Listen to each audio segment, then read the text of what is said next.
却不知不觉离我越来越遥远。曾经那个意气风发的少年，为了生存只能拼命挣钱。财富是他们画下的大饼，虚幻背后发现全都是陷阱。各种经济暴雷，房价崩得稀碎，抬起头前路一片漆黑。Welcome to the world, to the new world. Welcome to the world. Let's join. Introducing GetterCoin, the first social media pilot rewards program on the blockchain. That means we can process 10,000 transactions per second. And that's 400 times faster than Ethereum. Your GetterCoin are inaccessible by the crypto ecosystem. To activate your Getter wallet, first select the GetterCoin icon from the left toolbar. Then click Agree to the GetterCoin terms and conditions. Now you can set up and confirm the password to your wallet.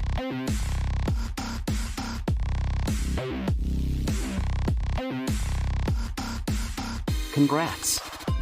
Your GetterCoin wallet is all set and ready to send and to receive coins.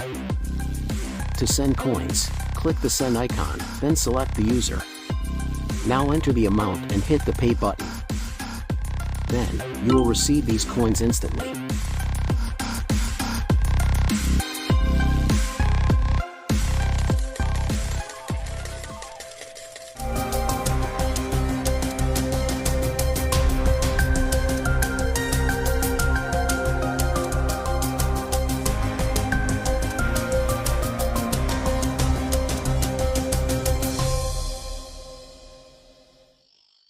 Hello everyone, welcome to our HCoin Q Byte Talks today, and this is our 19th episode, but it's the second English episode for this time. And today we're going to discuss something really interesting, very hot topic, artificial intelligence. You know, everyone knows since about a decade ago, this has been a very hot topic. People try to think is going to be a very revolutionary to a lot of the modern lives. And particularly recently, the ChatGPT or OpenAI has been a groundbreaking techniques that's showing the AI has a lot of capability than before. And today we're invited two guests and guest speakers. They will be the professional that is in this field to share with their opinions and their knowledge in regarding AI. And first one, let's welcome Mr. Hao Hao, and he's on the screen with me. And Hao Hao is a software engineer or software scientist, and with a very strong artificial intelligence background. And he knows a lot of that today. It's very good to have you here today. Thank you, Zed. Hi, audience.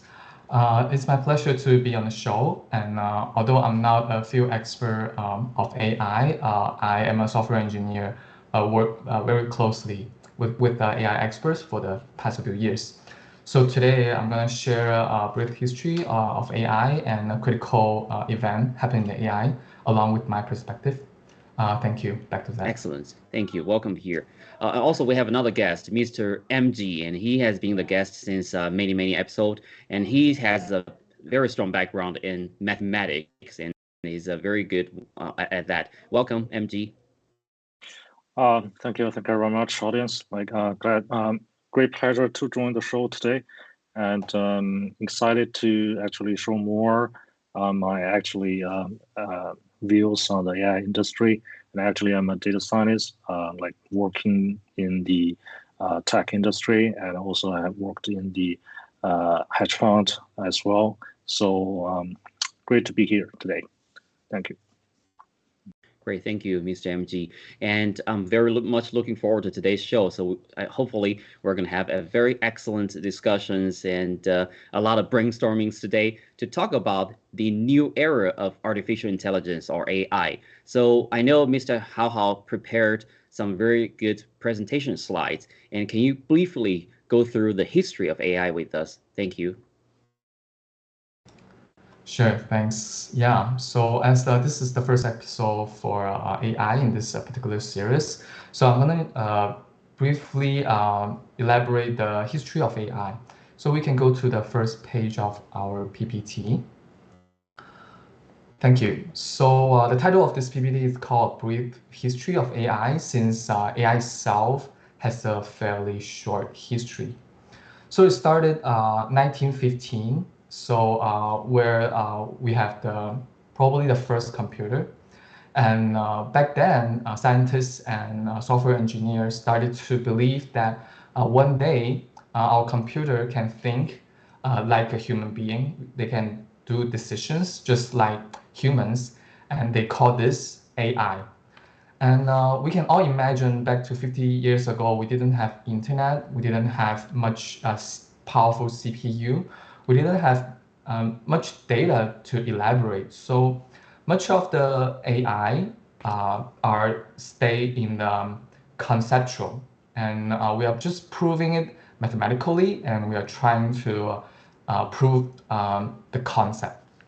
I just want to give a very example that come to my head that I believe many of us know Alan Turing, which is the father of our computer.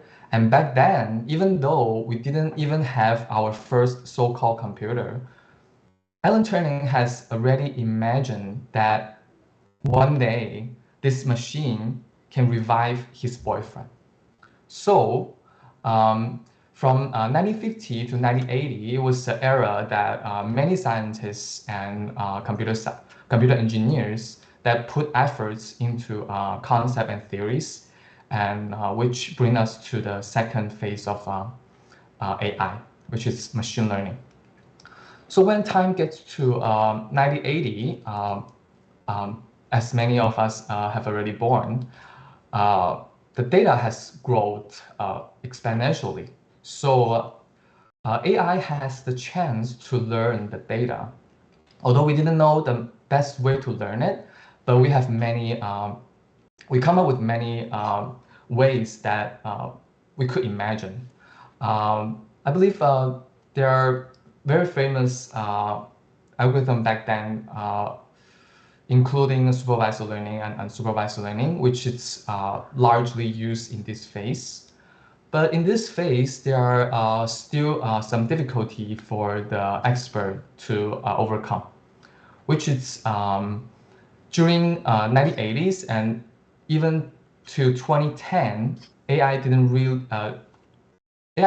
have the capability to read images. Yeah. So time jumps to 2010, and it's more close to 2012 when deep learning comes to the world, and it kind of solved the problem that AI, or we call computer, that having difficulty to read images. So once we pass this point, AI goes to a very high speed development, and it also get into the industry very rapidly. So this is a very brief history for the AI, and in the next PPT, we are going to share one example for a particular event, which is really critical to the AI history. So as I just mentioned that along 2010 and 2012, AI experts are trying to get computer to read images. But back to 2012, even though for a very simple image, which is a 28 times 28 pixel handwriting digit, the accuracy was around 80. It was very low, and it wasn't possible for the industrial to use it. But in the 2012, there's a competition called Large Scale Visual Recognition Challenge, and there's a model called AlexNet. And in the AlexNet, it's a very first breakthrough for the deep learning model to actually prove its capability in the real world. And data kind of makes sense here. AlexNet won the competition with only 15% error rate, while the second place was about 25%. So the second place was having a almost 80% more error with the AlexNet. So what happened? What's the difference between these two models? Today I'm gonna spend around 1 minute just to get the feeling of it. So except for AlexNet, all the other models are trying to read the image and then pass the signal after reading the image. For example, software engineer trying to read how many black pixel in the picture, how many white pixel in the picture, how many angle in the picture, how many straight line in the picture, how many curved line in the picture, and then all these signal are put into AI to study, and then it come out. It kind of determine if the image is a digit. But with this approach, the error rate was very high because as we imagine, we elaborate, we try to understand the image before the computer does. So when the computer trying to get to differentiate or determine the number, the computer is not looking at the image, rather than it's looking at all the perspective of the image, how many white box, how many angle straight line.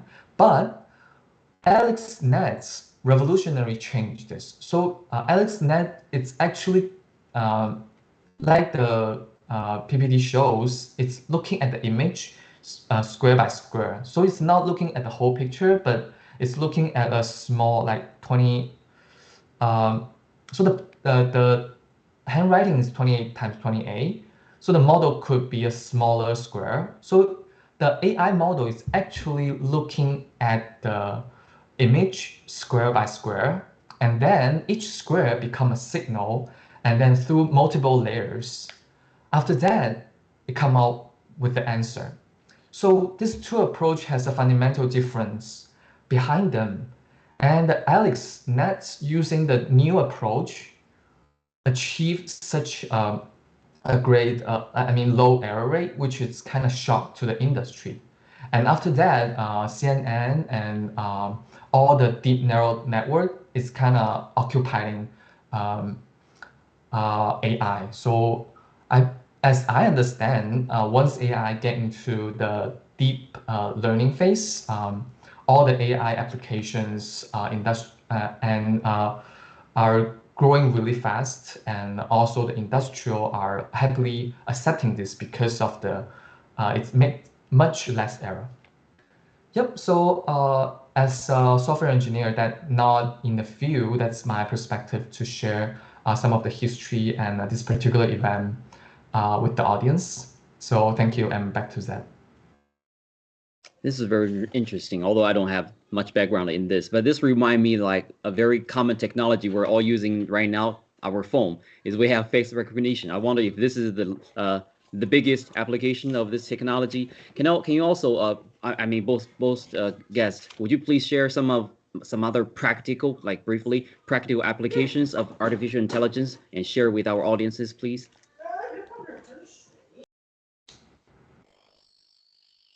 So maybe I go first.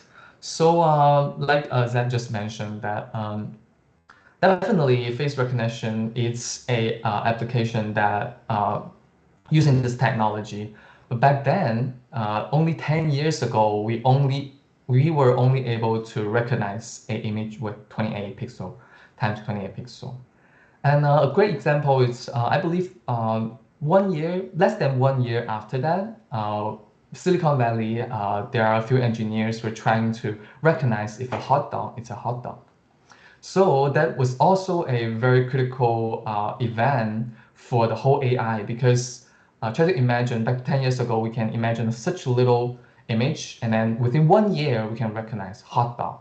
So which is not hard to believe that now AI is able to recognize our face already. Yeah, back to Zach. Thank you. Great idea.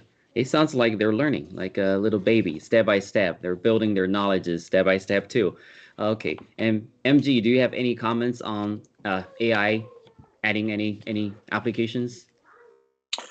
Yeah. So basically, like I think every audience has noticed like the emergence. The emerging of the ChatGPT. I actually released in last year November, the end of November, and it actually was like a breakthrough of the whole natural language processing. As actually it could actually give you a more a broader range of like doing like basically like chatting with the machine. Like before, like the product like Siri and Amazon Alexa and also Google Home, they actually the starting point of the basically NLP products. and ChatGPT actually offers you more. So basically, you talk to ChatGPT, and you ask the ChatGPT a lot of questions. They can give you a very precise answer. So even though if you want to actually let the ChatGPT to summarize, for example, giving a summarization of employee performance, the ChatGPT can give you such kind of a skeleton of the article. It's pretty amazing application, but we'll discuss more on that later in the later slides, and about the future of the ChatGPT and also the breakthroughs. So basically, the math and also the other things behind this, the fast growing of the AI industry. So it's pretty. I think we are actually standing at a breaking point of this 21st century. So starting from the ChatGPT, basically ChatGPT has kind of what should we say, it's kind of mirror to the human intelligence. So because you can imagine that this kind of robot can speak, can have its own thinking, and it has storage of large data, and basically much larger than what actually human could store in our brain. So I do think in the next couple of years you could see a advent of more kind of such applications or products from different companies. They could compete with each other, and also the fast growth. So the fast growth of other industry will be actually impacted by the AI development. Wow, that's very interesting. Sounds like this is a very emergent market. I wonder, do you have any data to support prediction? What's the current market share right now, and what is going to be in the future? Can you share some of that knowledge with us? Yeah, so definitely, for sure. So can go to the next slide, so we can take a look at the current market size of AI. Yeah, so if you look at the slide, so basically, I didn't create the data, but the data are coming from the president's research. They did a thorough actually exploration in the AI industry and all of the companies and all of the companies doing the AI projects, and figure out the size of the current market and also the prediction of the future. So this research is done by the end of the 2022. So it's pretty representative at this moment. So we could see by the end of 2022, so we have 119 120 billion USD dollars for the AI market size, and for the forecasting, so it has CHR of 42% from 2022 to 2030. So basically every year, so we could actually expect there will be around either larger or lower increase of the AI industry, and the deep learning segment has captured 39% of the market share. So the other 61, you could think of it's kind of the basic data analysis, but also mixed with machine learning. So that there's more, but actually we could imagine that as the emergence of the ChatGPT, the share of the deep learning will largely increase for the coming years, because people or investors, they tend to actually invest more money in the deep learning, especially in the NLP and basically the human understanding, for example, translation, and also the human interaction with the chatting machine, something like that. So we'll see we'll see a huge increase, and as well as for Getter in the future. Most of the AI will actually focus on. I believe the most of the AI will focus on the deep learning as well. So so that's the future. That's the future view. this moment. Software segment has accounted for over 41%. So most the industry, actually most the generate revenue, and also what the focus is more on the software segment. Some like the remaining is on either data analysis and some kind of like smaller products at this moment. For example, software, you could think of like the ChatGPT is one of them, and it's the value of the company at this moment is very high, and it's also a software company, so it actually it will give you a product, and it's a software related product.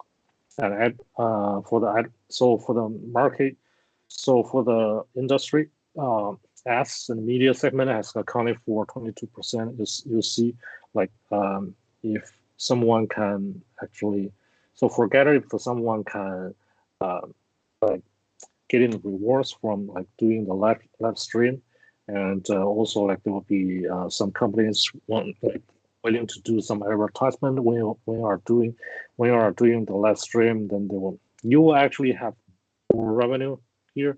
That's the future growth, the potential future growth of the advertisement. Basically, you pay, so you visit the site, you get the money. So use, you get. So it's now kind of like at this moment you use the site. So for example, you browse like a shopping website, like you click on the ads and you didn't get anything. But in the future, I think that there will be the trend that once you visit the site, you click on the advertisement, you visit the videos, click anything actually, and share any thoughts and share other people's posts, you also get some money back. Yeah, that's the trend. And then North America accounted for 43% of the market share. So US still dominate in the game. This moment, China actually is chasing to US very, very closely at this moment. Wow. If based on the figure right now, it looks like the market is growing and will continue to grow almost exponentially. And I estimated like the market share will double almost every 2 years. So that's a really, really fast-paced industry. Mr. Hao, I know you have been in this industry for a little while. You have served several different customers and applications. What do you see this AI? Where this market is going? Can you give also some examples on and about the market right now and future? Yeah, sure. Thank you, Zach. Although I've been working with AI for years, and then I know that AI has been emerging in the past few years. It's growing really fast.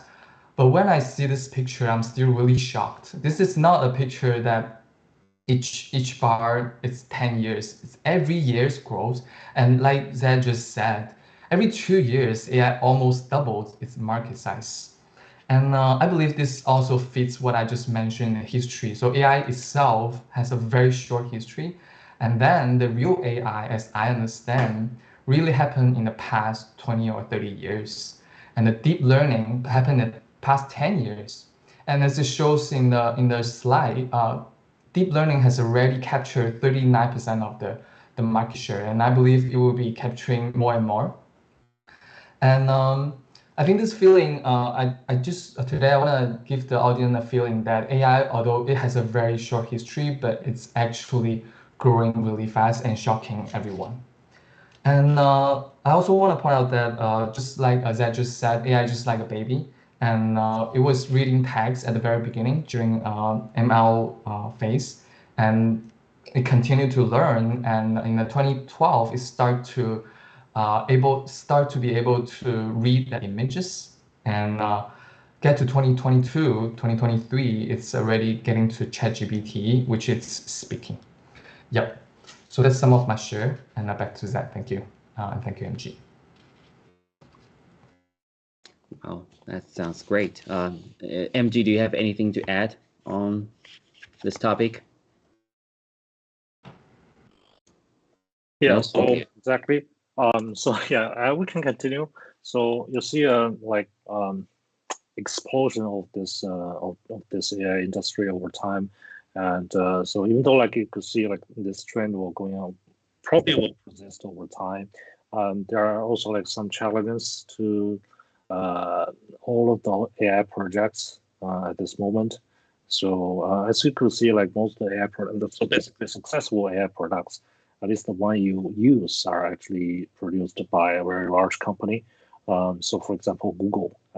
So YouTube, you actually go to the YouTube site, you basically see a video, and there are some like ads popping up, and also like for each people. So basically, each individual, if you visit the site, so different individuals have different suggested, basically the main page. So they do actually they do a personalization based on your browsing history. It's quite at this moment the algorithm is quite sophisticated and uses a lot of, for example, complex machine learning models, and also the implementation is not going to be straightforward. So and that's for like big tech company like Google, Facebook, and also like for example Amazon, eBay, and you can see like for example if you want to buy something on the website, there are some items labeled as S in the first, for example, top five slots, top 10 slots. You can see like for example 4 or 5 of them will be S, and they have a very sophisticated algorithm to rank those items as well, and basically like how those items will. So basically, you have to guarantee the quality of the item on the top, as well as like gawk their bidding for the top slot. Basically, like it's going to be the trade-off between the buyer experience and seller targeting. So yeah, so this kind of product is not going to be straightforward at this moment. For a smaller size company, we do see the failure rate of such kind of AI projects is very large, and I should say like the overall failure rate of the AI projects is very high. In particular, so for example, in the large tech company, so many projects will fail, even though like I mean, it's kind of like you don't see them, but they do fail at some stage of the development. So it's not actually easy to like put them into product. So if you go to the next slide, we can see some of the numbers here. So AI projects have very high failure rate. Can I go to the next slide?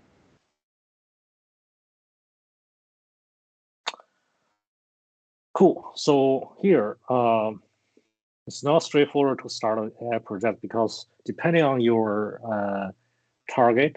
So for example, if you want to boost your revenue, so you have to convince the holders, for example, the company holders, managers, and the new products will outperform the old products. So if you use the AI, if you use machine learning, and basically the new products have to be better. So otherwise, like there are no value to deploy them into production, because like this will definitely affect the customer's experience of using such kind of products. So you'll see like if you look at the numbers, this research is conducted by Gartner states that 80 to 90% of the AI projects fail due to unclear objectives and obscure R&D project management processes. So at this moment, I have to say, at least from my experience in the company, that objectives are more or less very clear. Like they have a very clear objectives. It's just like once they pull the data and do the model, they don't actually see the expected lift of for example, the reduction of the error rate, or for example, the lift of the revenue once launching the product. So that's the reason, like why 80 to 90% of them will fail in the R&D stage, and only actually very few of them will put into production. So 87% of R&D projects never get it to the production phase. 70% of the clients indicated minimal or even no impact from AI. So even though like some of the projects will finally put into production, like 70% of the clients say like there are no difference between the new products versus the old one. So this is another challenge of like once you put into the production, once you create a new product, what is the user experience, and do you actually enhance the experience, like this kind of, and how do you actually got the user, the lift of the user experience. So there's a whole bunch of the questions. So for AI manager, they have to manage the whole process, starting from actually determining the objectives, and then like starting from the pulling the data, doing the analysis, and then into the production. I have to say, like some of the projects feel due to very naive error. So basically, like they pull the data, and they use some nonsense feature to predict some like very. So for example, I'll give you an example. Like for example, some of the project they use the font size of like in some postings like in the hospital to predict like if the patients visiting this hospital will have more chance of getting COVID. So that's kind of the nonsense, because there's from the data you don't have a good, even though like the data may show like there is a strong relationship between this feature and your outcome, you cannot explain that. So it's kind of like this feature should actually correlate with or like have a very strong link to some other features that could explain your outcome. But this feature is not. So there's another like point of the failure that if you put into the production, someone, especially the board of managers, will question you that like why you choose this feature. And if you cannot explain it very well, especially most of the time, you cannot explain it very well, your project. And this actually contribute to the next point that you see the US job postings in the AI industry is flat. So at least it was flat starting from 2019. So partly because of the COVID, but after COVID, they should actually have a boost, but it's not. Okay. And also, that's a very interesting, MG. Sorry to interrupt you. I think you did make a very good point. You know, we have similar thing to understand either. Sometimes people say is correlation doesn't necessarily means the causation. So it's really hard to, even for humans, the logic reasoning behind that is much more complicated. But I do have one quick question. Maybe I'm not in this field. When you refer to production phase or production of AI, could you explain what is the R&D phase? What is the production phase? What does this industry do? Do they produce? Sure. So we can actually explain the process in the next slide. But I do want to finish some of the points here.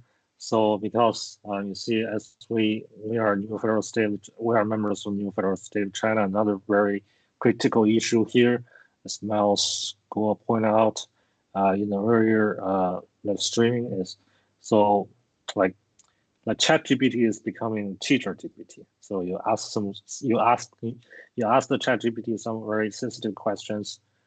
They can give you some of the template answers like from CCP. So it's not supposed to be what the ChatGPT should do. As a fair, basically based on the fairness, this kind of the technology cannot be controlled by some evil individual or evil entity. They have to be, so if you want to, if this product has, if you want to have like maintain the value of this kind of the product, we have to let this product to be fair. Otherwise, like other people, so at least us, will realize that the product is not fair. And so that's another very typical example that this product has finished the R&D process, put into the production, and finally, because of the user experience, And definitely people will gradually realize that my mind and actually what we thought has been controlled by the ChatGPT, then people will actually like give it up. So that's another reason that why such kind of AI projects will fail. Is kind of philosophical, and so people have to question that if the AI product is responsible or not. That's the reason that I put responsible AI versus non-responsible AI. Because the AI should use some of the features, like, for example, restrain some of the data. So basically, ignore some of the data in the internet and basically biased toward some data actually fueled by CCP. And should use, like, for example, features that discriminate people, that, for example, by region, by actually race, something like that. If people actually find out that you use such kind of features in your product, then even though like your product may have a very superior user experience, your product will fail. So basically, that's a failure after you finish the R&D and put it into the production. So yeah, next we can go to maybe hold on a second. So I think this is a very big topic that makes a lot of sense, because artificial intelligence doesn't mean it's autonomous artificial intelligence, because it is still controlled by human beings. I would say, the ChatGPT is not only cooperating, it's actually colluding with the Chinese Communist Party. They're doing probably some evil things in there too. But I want to also ask maybe Mr. Hao. So do you have any comments or anything you want to share with us regarding this topic? Yeah, thanks, Zed. You can just call me Hao, and thank you for that. Maybe we can go to the previous slide. And as Zed mentioned, it was a big topic, and there are many things, perspective I want to share. Yep. So can we go to the last PPT? Go back one PPT. Thank you. Yep. So I think there are some great numbers that here I wanna point out again. But before that, I think Zed just asked a very good question. I think I wanna simply answer that, and I believe MG will elaborate more detail. So Zed just asked what's happening in the R&D phase and what's going to the production phase. So the R&D phase is basically the main AI part we're talking about. So we're training, we are feeding the data into the model, and we generate a model out of R&D. And when we get to the production, we just simply plug in this AI model into the application. So the second part is fairly simple, but the first part is very hard. And just regarding this high failure rate, I want to provide two perspectives. So first perspective is, yes, AI has a huge, the high, unimaginable failure rate. I believe there are a couple of reasons behind. First of all, like MG just mentioned, it needs a lot of money to buy the data, to have the initiative, to have all the expert in the field to help you. So small companies just simply do not have the capability to do it. Or maybe small company want to try it. Many small companies try it but fail, because AI is just a huge topic, and it's a continue growing field that needs continuous investment. And the second part is AI itself changed too fast. Like we just mentioned, everything we discussed application-wise today mainly happened in the past 10 years. So 10 years is not a long time. Imagine you have a company and then you started an AI program, but things just changed the next year. Just use my example just now, the number one. If you started some number recognition, image recognition at 2011, your project will fail, because deep learning happened in 2012, and deep learning is just better than any other approach in the market. So if you try any other approach in 2011, you fail at 2012. At least you need a new project, you need a new initiative to use CNN to start again. And you can imagine that's a huge amount of money, right? So just by nature of AI, by nature of complication, it kind of failed many companies already. And that's why some numbers after also make sense. In the 2019 AI industry, I believe there are a couple of reasons behind, but AI industry realized that it's hard. But I believe there are second perspective I want to share is that there are actually a good news coming, because AI it's such a hard thing to do, but once it's developed, it's fairly easy to share. So one example I want to give is that OpenAI just launched their ChatGPT, and just a few days ago, they started to sell their AI model as a business model, right? So maybe we do not have the luxury to research and develop a model ourselves today, but I believe after 2023, many companies are capable, or maybe I should say, the market is giving the capability for small company to use much lower costs to buy some model by the large company, and then that might be a good news for a small company. So that's two perspective regarding this PPT. Thank you. Great, thank you, Hao Hao. This is a very good point. That remind me, I did another show before. The data is a big problem. I think it's almost like a monopoly game from Google, Amazon, and Microsoft. These three companies, data storage, cloud storage, almost occupies over 60% of the market share. So definitely big companies, they own the data, and that is very critical for this machine learning. Anyway, okay, we give the time back to MG. Please continue with your next slide, please. Thank you.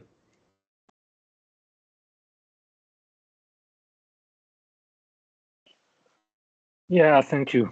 Yeah, thank you, host, and thank you, Hao Hao, for the sharing. So yeah, so as Hao said, like is very like capital consuming game at this moment, because so the cost of developing the model, as well as you basically hiring this experts, and also there are like kind of like infrastructure invested, and you have to do to basically finish this task. And this is very costly, and the market share of the data is going to be monopolized by the big tech.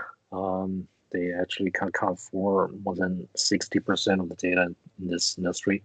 So basically, like it's pretty hard for a small company at this moment, because it's centralized.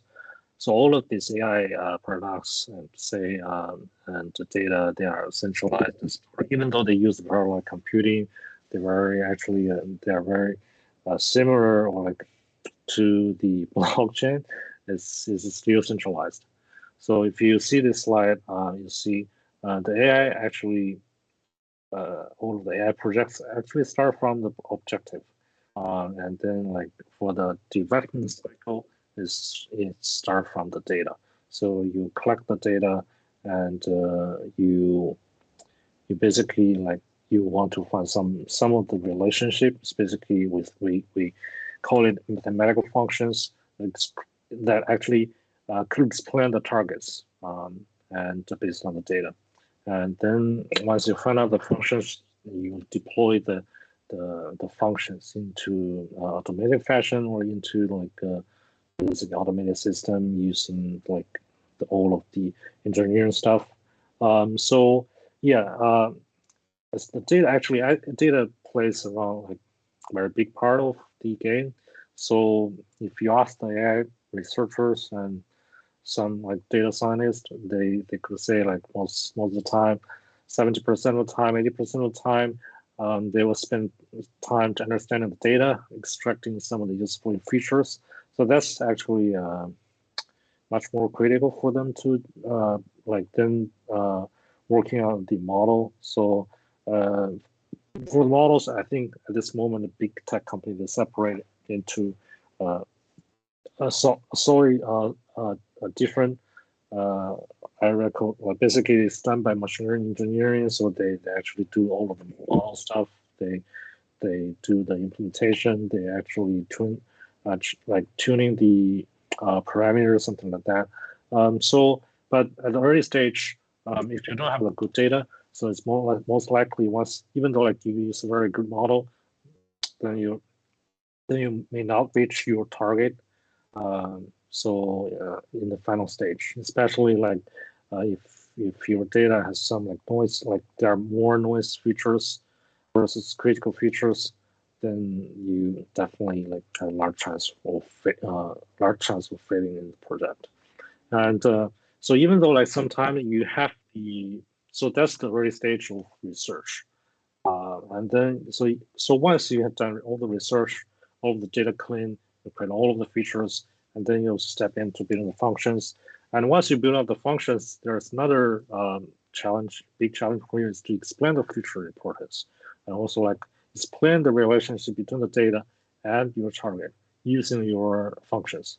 And so sometimes this process is not smooth, and I have to say most of the time you will face some of the obstacles like coming from either your audience, in the managers, broader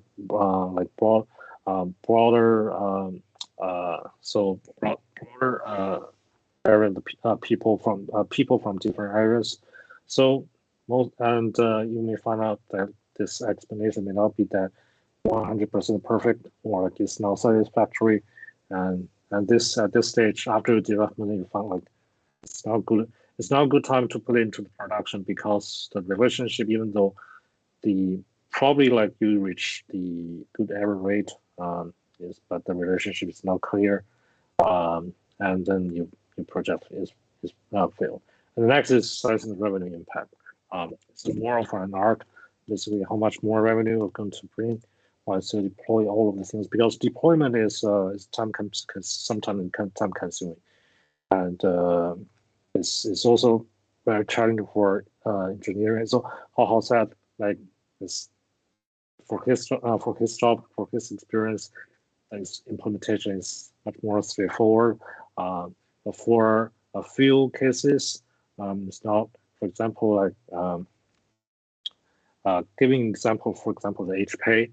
If we want to build a machine learning model to detect the fraud detection, so basically the fraud actions. So you have to guarantee that the latency is very small. So basically, like once the data is injected into your system, so the friction is basically like the time between like the data you inject into the system and the result should be very small, and just a millisecond actually help the result. So if you build a very complicated deep learning model, you'll find out at this moment your deployment will fail. So the latency is not acceptable for the payment system. So there's another kind of thing. So that's what I actually view for different companies. They build up very complicated deep learning models for payment system. They want to detect 100% fraud, and they finally find out in the implementation stage they cannot put it into realization. So because of this latency. So it's kind of challenging that you have, so for all of the state, you have to be, so for a big manager, like manipulating and controlling this machine project, you have to be very clear in each stage, what kind of things you want target. And if the project basically, if the data is good and if your model is good, and also like giving all the circumstances, should such kind of a model is can be realized in the final stage. Basically, like there are no big impact to the product. There's all of the actual dimensions you have to think about when you do the AI projects. It's gonna not kind of like straightforward. You kind of see you start today, you can finish tomorrow is another thing. Even though like you start today, probably you cannot finish next year.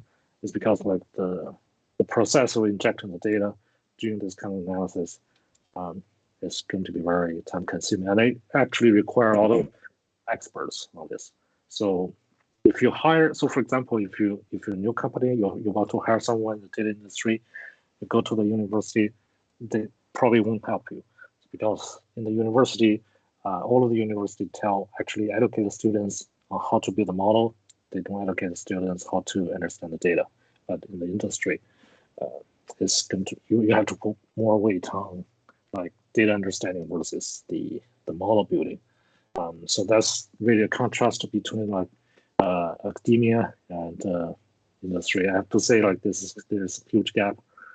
So basically, so that's the reason that for a company, also for big companies, they are usually very careful before starting an AI project. They have to make sure that people are good, basically employees are professional, and also like for at least for me, like you have to know each aspect of this project to make sure you do the right each time. Because once you didn't do the right, this will impact the progress of the whole project. It's kind of critical. So AI project at this moment, that's the reason that why most of the AI projects will fail. There are actually more bottlenecks you could imagine during the process, at least for AI, because the variations are actually sometimes are out of control, and you actually for some situations you don't have good experience of how to dealing with it, and it's likely in this case it's very likely that it's going to fail. So for example, like I can give you some concrete example, like Amazon Alexa, Google Home. They're all very good projects. They're all actually NLP related. They want to produce a very good product. They want to actually, for example, Amazon Alexa, they want to encourage users to use Alexa to buy the products in the Amazon website. So it's kind of a very straightforward, but it's not that easy. So then you expect you see more recently that they actually shrink the size of the team for Alexa. That's and this because they didn't see the expected revenue generated from this product. And at this moment, after like the emergence of ChatGPT, they see that this project, at least Amazon Alexa, is facing a challenge that cannot be resolved in a very easy way. So that's actually the most difficult. So usually you will face some challenges, and you probably cannot solve very efficiently. Wow, it's not an easy business. You know, I'm not in this field. I used to think the Silicon Valley can make very easy money. They hire a few people, buy a few computers, come up with some new ideas, and they can generate a lot of revenues out of the ideas.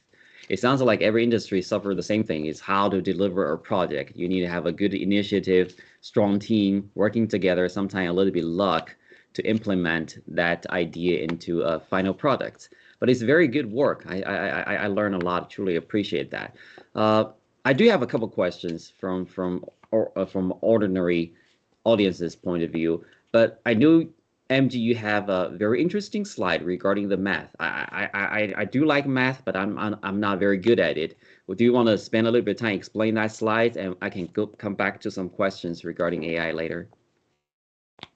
Yeah, sure. It's going to be very straightforward. So it's my view on the development of AI.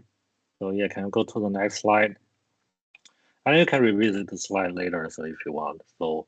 But it's straightforward from the math. So yeah,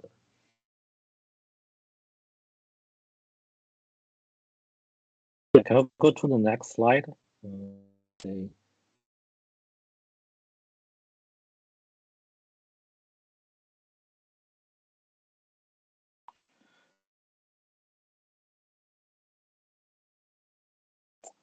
MJ, yeah, I think we're on the last slide. Please go ahead. Yeah, so good. I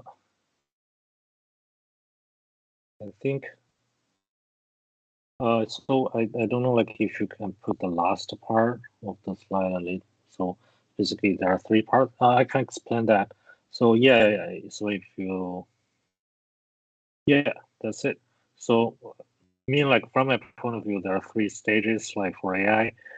Early stages like you input some data, okay, and so they're all real numbers. So for example, 1, 2, 3, 4, 5.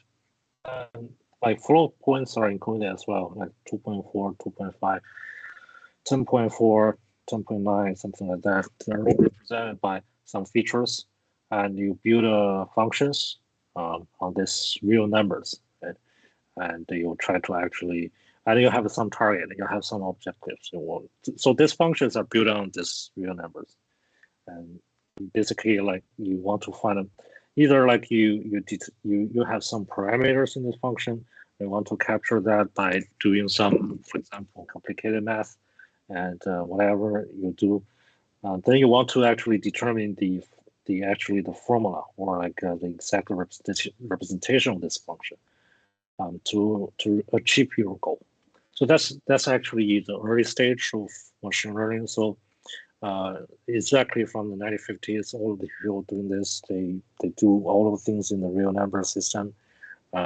Functions are real numbers. That's actually the early stage. They don't use very complicated math. So for example, like in this slide, you can see some of the tool we use. Linear regression. Most people, I think, if you are in the engineering major, or like in the math major, or like in physics business, you learn some linear regression. Yeah, that's going to be the typical example in the AI, in the machine learning, and use a very basic math tool. And then like we step into a very so more, I should say like the most recent stage that so for example, instead of the interpreting your input data as all the things, for example, tuples or like vectors, real numbers, you view your input as a function.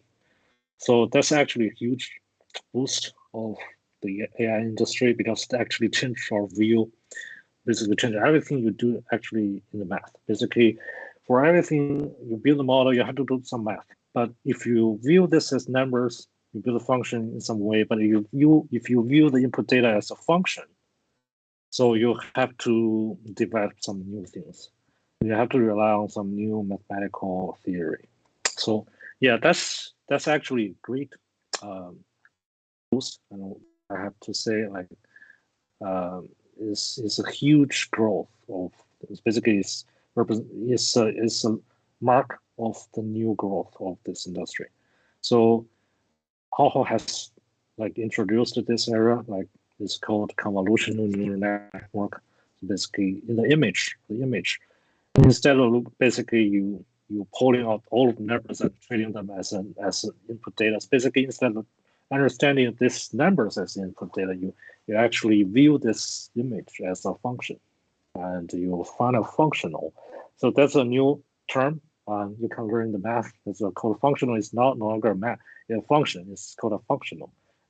We in the deep learning we call it CNN, convolutional neural network. You do actually like square window, and you actually slide over the whole image and do this computation. That's the way of doing the computation.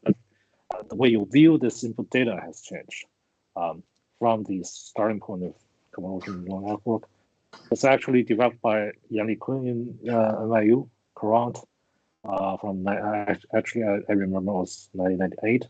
This huge development, and then later on, so that's actually require very advanced math. I have to say, so for example, later on you say like there's a max pooling. This kind of operation are all can be treated as a functional instead of a function.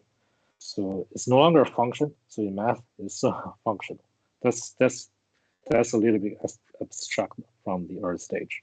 And in the most recent stage, like the input data is going to be can be more complicated math object, can be some abstract elements, and your task is to find an operation on this kind of abstract elements.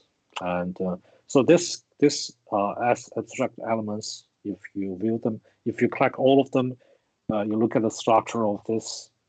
They have some very good structure, like they have some operation, for example, plus, minus. They have all of these operations. For example, like a good example, your input data is a complex number. Then the operation could be a complex functions. But if your input data is more abstract elements, for example, a group in math, then the operation is going to be slightly more different. So a good example is the quantum computing. So in the quantum computing, so input data is, instead of a real number function, is complex numbers. You actually find out the operation on the complex number, not only the complex functions, but also like some like functions that can operate on more complicated structures formed by the raw elements like the complex number. So that's going to be more complicated. That's very complicated. That's actually the 3 stages of how AI evolve over time. So from the point of view, like from the math point of view, I think from this stage on, so if you want to understand it, basically you want to understand most recent development of AI, you have to be very good at math.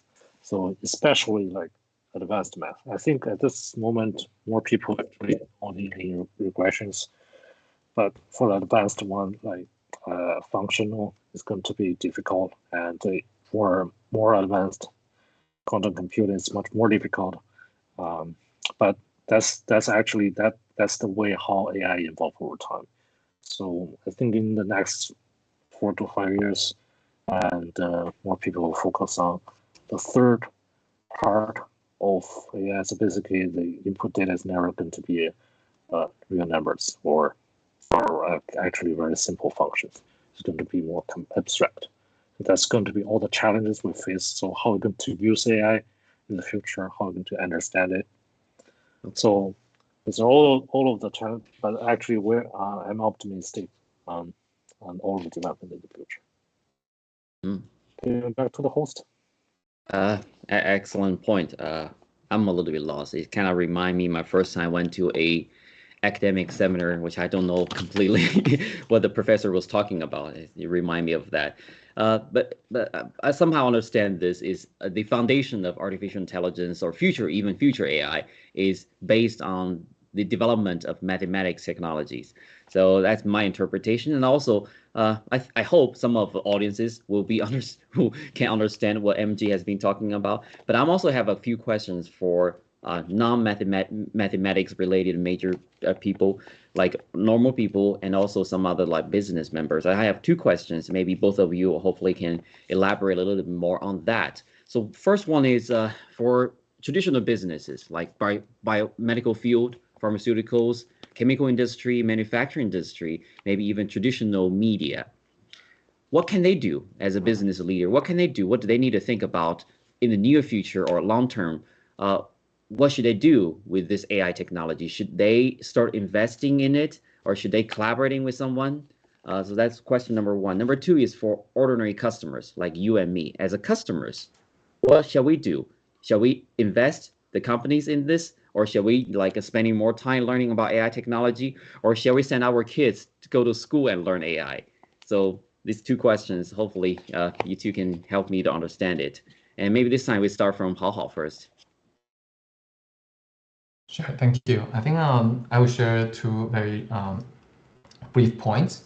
First question is in regard to the business. I think I just mentioned that in the past 10 years, it's really hard for business to develop its own model because it needs data, it needs training, it needs a lot of resource, including the mathematic foundation we just mentioned, which just evolved like 10 years ago. But I believe for business after 2023, the model will change. I believe a business will be purchasing some of the mature model from AI company. So AI will become a product rather than a research because as many of the field experts know, there are many good AI models out there for sale already.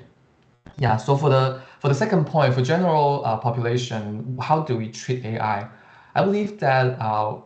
I'm not sure if it's a good idea to invest. I guess so because the market share is going to grow, and then that's definitely one factor we look at the most.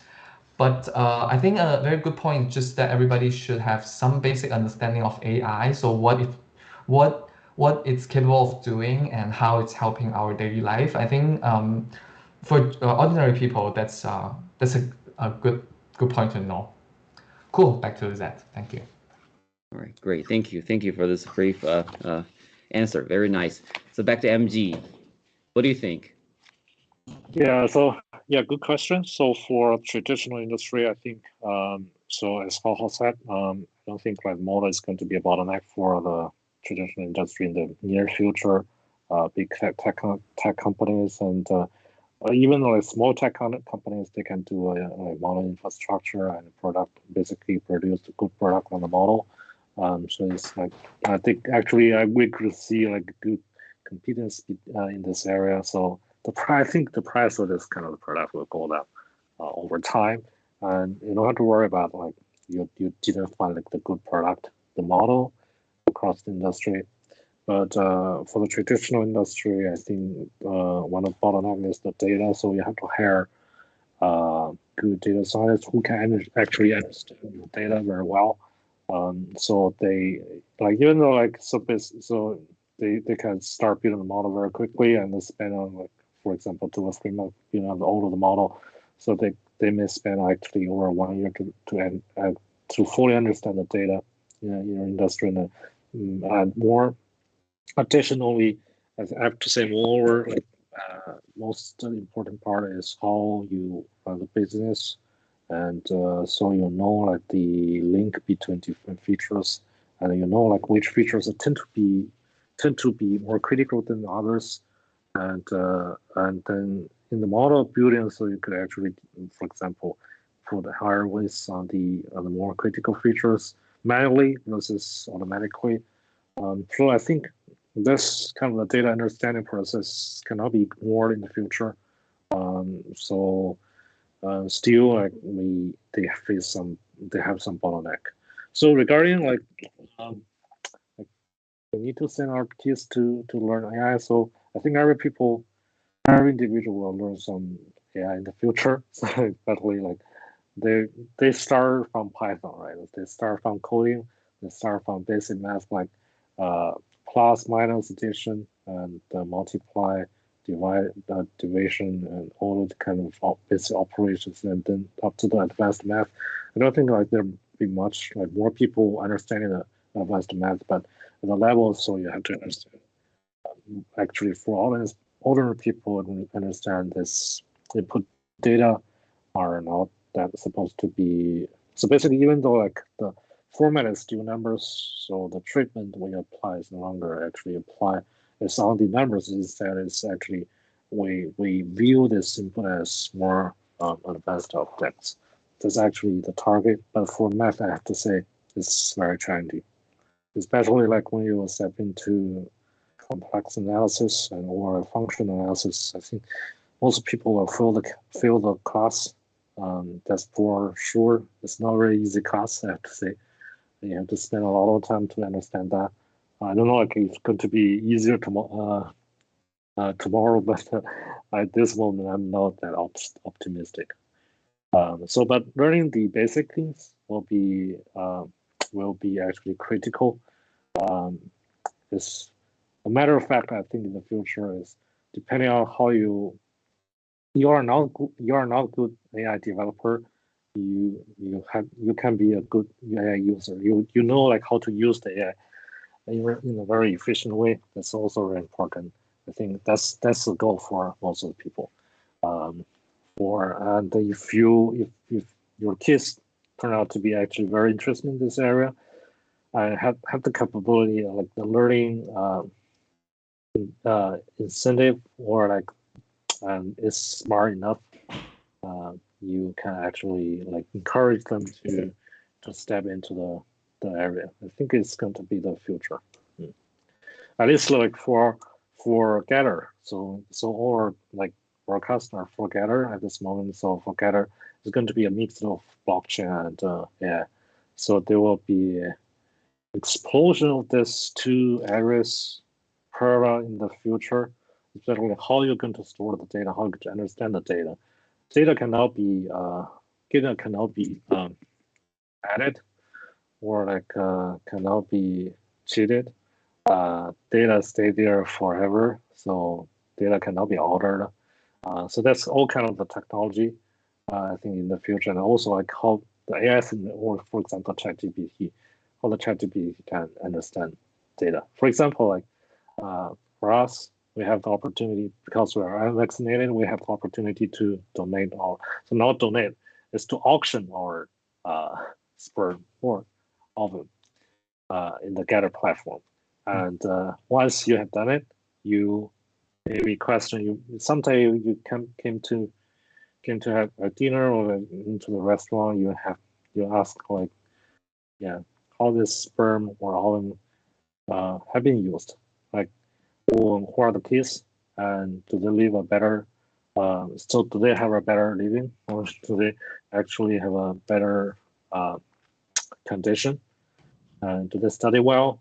So all these kind of questions you can ask Gather probably in the future, using ChatGPT embedded into the system, and potentially they can give you an answer. So I don't know if it's going to be morally correct, but potentially it's probably going to come true. So I think once you donate, so once you auction all of the things, you still have the right to know something about the kids in the future. But probably they won't have a direct relationship with you, but it's going to be there. It's all can be done by AI. Wow, excellently said. As a great advertisement for Gather. I think there's so many good features about Gather. As Miles Goss always said, we gotta embrace the new technology. The Gather will be fully equipped with artificial intelligence and future deep learning, NFT, cryptocurrency, all kinds of nice features that MG mentioned about. And with that, I think it's pretty much we can conclude today. So the era of AI is coming, regardless if you like it or not, it's here, and it will continue to be probably one of the major driving force for future innovation and technology breakthrough. And I really appreciate both audiences, Hao and MG, your insight and your thought is very good. I think we may have 1 minute for both of you to conclude today's talk and maybe explain what we're going to talk about in the next episode. Well, how about start with MG? Okay, go ahead. Yeah, come together. You're going to have a bright future. Very good. Thanks. I think for my minute, I think this is the very beginning of this series that we will be talking AI in the future. So I'm looking forward to that, and may audience do as well. Thank you, Zed. Sounds good. I think our next episode, I guess, based on your two comments, will be still AI and Gather and maybe some other cryptocurrency related topics. So I'm looking forward to seeing you guys in the next episode. And thank you, audiences, for your watching. Thanks for your time. We'll see you next time. Bye. Thanks, everyone. Bye. Thank you, everyone.